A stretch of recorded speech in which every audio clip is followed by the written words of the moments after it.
Hi agents, we're going to do a little refresher today on the first page of the purchase contract, the attention buyer. It's basically the buyer's checklist, and many times these don't get turned in with your purchase contracts.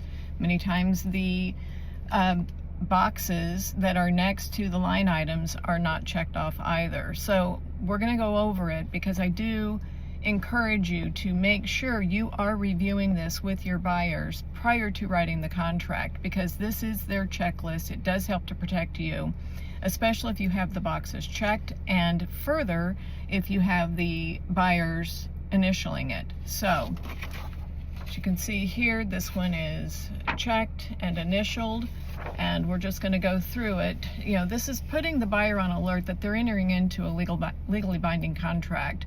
The first alert is for them to read the entire contract. Number two is to review the seller property disclosure statement. That's the information coming directly from the seller. You should be explaining this to them prior to the contract and during the contract, but this is just a good starting point. Investigate any of the blanks, unclear answers, etc. on that seller property disclosure statement. The third is to review the inspection paragraph, which is in section 6A. It's important that they hire a qualified home inspector, pool inspector, heating, AC, whatever the situation may be.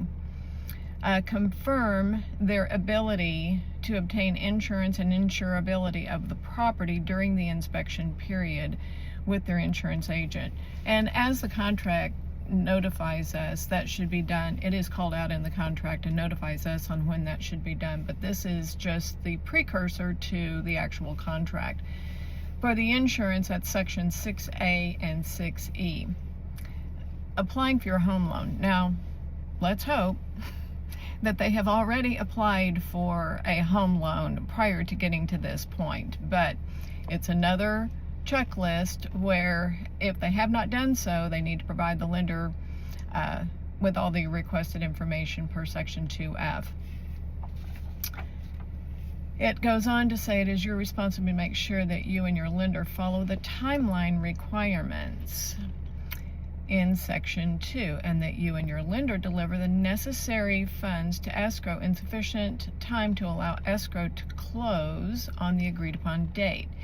That means it includes the LSUs from the lender, signed by the buyer, an update when the appraisal is done, loan docs to title 3 days prior to the close of escrow, etc. So that section, number 5, is very important. Item 6, read the title commitment within 5 days of receipt. That's in section 3C. Number 7, reading the CC&Rs and other governing documents within 5 days of receipt of section 3C, especially if the home is in an HOA. Number 8, conduct a thorough pre-closing walkthrough. See section 6L.